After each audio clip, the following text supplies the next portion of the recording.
সুমনা, শুনছো? আমি গেলাম নদীতে মাছ ধরতে।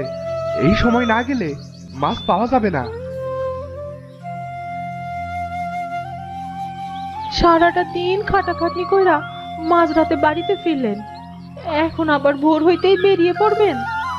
বউ, এখন না গেলে কাল তো হাটে খালি হাতে যাইতে হইব।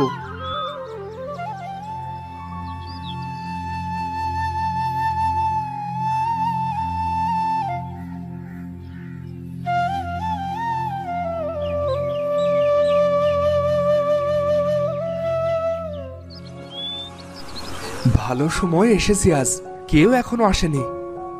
স্বপন এ কথা বলে একটা নৌকায় উঠে মাছ ধরতে শুরু করলো। কিন্তু মাছ ধরার সময় নদীর কিনারা থেকে স্বপনের চোখ পড়ল একটি উজ্জ্বল আলোর দিকে। আরে, নদীর পাড়ে কি জলজল করতেছে? কোনো দামি পাথর নাকি আবার? দেখি তো গিয়ে। স্বপন এ কথা বলে নদীর পাড়ে এগিয়ে যায়, আর সে দেখতে পায় একটা ডালার মধ্যে একটা ছোট্ট বাচ্চা শুয়ে আছে, আর সেই ডালার চারপাশে অসংখ্য সোনালী রূপোলী মাছ খেলা করছে। বাচ্চাটির কপালে জ্বলছে উজ্জ্বল আলো, সে আলোয় ভোরের অন্ধকারটাও কেটে গিয়েছে। আরে, এত ছোট্ট বাচ্চা এখানে এই ডালার মধ্যে কেন? আর কি অবাক কাণ্ড! তার উপর আবার এত সোনালী রূপোলী মাছ বাচ্চাটাকে ঘিরে পাহারা দিচ্ছে। এরকম দৃশ্য তো আমি আমার বাপের জন্ম দেখিনি। স্বপন আশেপাশে এক নজর দেখে নেয়, এরপর সে বাচ্চাটির কাছে যেয়ে বসে। স্বপন কাছে বসতেই সব মাছেরা বাচ্চাটির থেকে দূরে সরে যায়। কি সুন্দর বাচ্চা! কে ফেলে রেখে গেল কে জানে। তা যেই ফেলাই রাখুক, তাতে আমার বাকি। তার উপর আবার কপালে উজ্জ্বল আলো, বলা তো যায় না কোন বিপদে পড়ি। এ মা, এইটুকু বাচ্চার শরীরে এত শক্তি, এ বোধহয় আমাকে ছাড়বে না। স্বপন এ কথা বলতেই বাচ্চাটি স্বপনের দিকে তাকিয়ে খিল খিল করে হেসে ফেলে, আর বাচ্চাটির হাসি দেখে বাচ্চাটির প্রতি স্বপনের খুব মায়া হয়। তাই স্বপন বাচ্চাটিকে নিজের কোলে তুলে নেয়।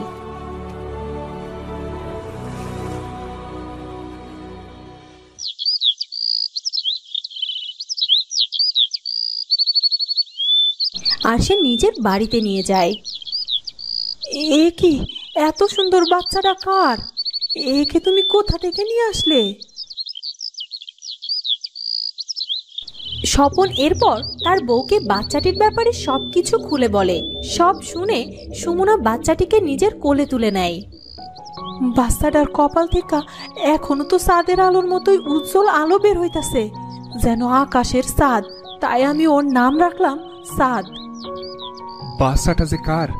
এই বাচ্চাকে নিয়ে যে কি করব বউ? কি করবা মানে? ও আজ থেকে আমাগো ছেলে। আমার তো এক মেয়ে আগে থেকেই ছিল, বাকি ছিল এক ছেলের, সেটাও বিধাতা পূরণ কইরা দিল।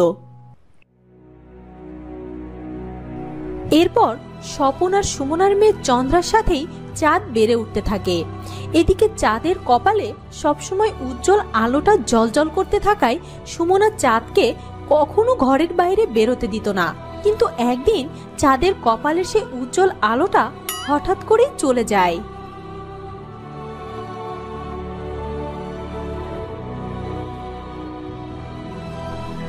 যাক, ভালোই হয়েছে ওই আলোটা নেই। এখন ছেলেটা সকলের সামনে চলাফেরা করতে পারবে।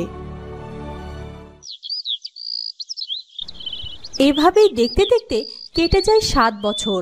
চাঁদ ছোট থেকেই অন্য সব বাচ্চাদের থেকে আলাদা ছিল। অনেক ভারী ওজনের জিনিসপত্র চাঁদ একাই তুলতে পারত। তাছাড়া কারো বিপদের কথা শুনলেই চাঁদের মন খারাপ হয়ে যেত। বাবা চাঁদ, কি হয়েছে তোর? এত মন খারাপ কেন? মা, আমার বান্ধবী জেসমিনের হঠাৎ কি হলো? ও কি সুস্থ হয়ে উঠবে না? কেন ও এত কষ্টে আছে? আমি কেন ওর জন্য কিছু করতে পারছি না? বাবা, তুই নিজেই তো অনেক ছোট, তুই কি করে জেসমিনকে সাহায্য করবি? আগে বড় হ বাবা। আমি ছোট তাতে কি মা? আমি তো কত কিচ্ছু পারি। লোহার মতো শক্ত পদার্থকেও আমি হাত দিয়ে ভেঙে ফেলতে পারি। ভাবি, ও ভাবি, স্বপন ভাই কোথায়? কেন ভাই, কি হয়েছে?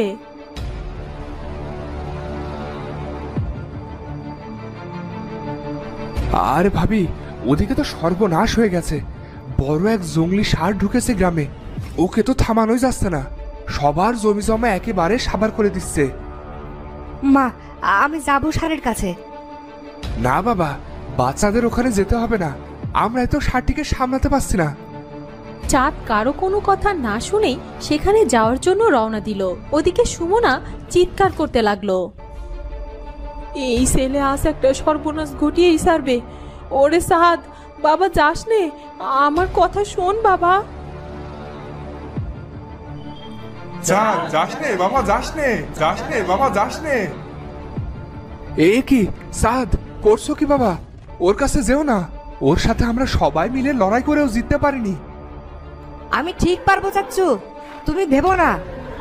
চাঁদ এ কথা বলে ষাঁড়ের দিকে ক্রমশ এগিয়ে যেতে থাকে, আর ষাঁড়ও তার বিশাল বড় দুই শিং নিয়ে চাঁদকে আক্রমণ করার জন্য এগিয়ে আসে। ষাঁড়, এসো, দেখি এবার কার গায়ে জোর কত বেশি। দেখি না কে জেতে। ষাঁড় চাঁদকে তার শিং দিয়ে আক্রমণ করতে যায়, আর ছোট্ট চাঁদ ষাঁড়ের শিং দুটোকে ধরে ফেলে। এটা দেখেই সুমনা সহ গ্রামের প্রত্যেকে অবাক হয়ে যায়। এ কি গো সুমনা, আমরা সকলে মিলে এই ষাঁড়কে আটকাতে পারলাম না, আর তোমার পুত্র তো ওর শিং দুটোকে ধরে ফেলেছে। ষাঁড় নিজের সমস্ত শক্তি খাটিয়ে চাঁদকে ফেলে দিতে চাইল, কিন্তু চাঁদ নিজের শক্তির জোরে ষাঁড়টিকে পরাজিত করে মাটিতে ফেলে দেয়। আর সেই সুযোগে গ্রামের কয়েকজন মিলে ষাঁড়টিকে বেঁধে ফেলে।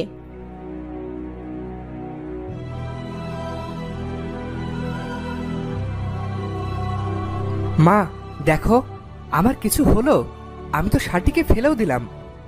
চাঁদের প্রশ্নের উত্তরে সুমনা কিছুই বলল না। হ্যাঁ গো সুমনা, তোমার ছেলে তো কোনো সাধারণ ছেলে নয়।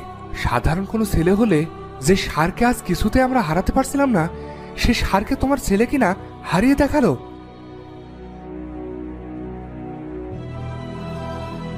এরপর আর কারো সাথে কোনো কথা না বলে সুমনা চাঁদকে নিয়ে বাড়িতে ফিরে আসে, আর স্বপনকে সবকিছু খুলে বলে। ওগো, আমাদের ছেলে যে কোনো সাধারণ ছেলে না, এটা তো তুমি সেদিনই বুঝেছিলে, যেদিন ওকে আমরা পেয়েছিলাম। কিন্তু এতে করে আমাদের ছেলের কোনো ক্ষতি হবে না তো? আমাদের ছেলে সেই ছোট্টটি থাকতে যে জোর দিয়ে আমার আঙুল ধরে রেখেছিল, সেদিনই বুঝেছিলাম আমি আমাদের ছেলে বড় যোদ্ধা হবে। তাই ভেবো না, দেখবে সাদ বাবার কিচ্ছু হবে না।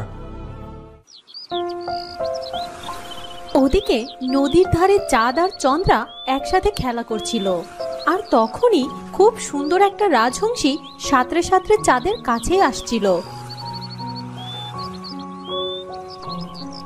চাঁদ, চাঁদ, তুমি কি সে চাঁদ যে আজ প্রকাণ্ড ষাঁড়ের সাথে লড়াই করে ষাঁড়কে হারিয়ে দিয়েছিলে? রাজহংসীর কথা শুনে চাঁদ নদীর পাড়ে রাজহংসীর কাছে এগিয়ে যায়। আমি তো সেই চাঁদ, তবে তুমি সামান্য এক হংসী হয়ে আমার ব্যাপারে কি করে জানলে? আর আমি তো ষাঁড়ের সাথে খেলা করেছিলাম মাত্র। আমার সাথে দুষ্টুমি করো না, আমি যে বড় বিপদে পড়ে তোমার কাছে এসেছি চাঁদ। বাবা মায়ের মৃত্যুর পর থেকেই সাধারণ এক রাজহংসী হয়ে পথে ঘাটে ঘুরে বেড়াতে হচ্ছে আমার। তোমাদের গ্রামের পথ দিয়ে হেঁটে আসার সময় শুনলাম চাঁদ নামের এক জেলেপুত্র শক্তিশালী ষাঁড়ের সাথে লড়াই করে তাকে হারিয়ে দিয়েছে। তুমি রাজহংসী হয়ে বা কেন ঘুরে বেড়াচ্ছ? ভাইয়া দেখো, একে তো হংসী কথা বলছে, তার উপর কি সব বিপদ আপদের কথাও বলছে। তুমি বরং আমার সাথে বাড়িতে ফিরে চলো। তুই বাড়িতে ফিরে যাবন? আমি এই হংসীর সব কথা না শুনে কোথাও যাচ্ছি না।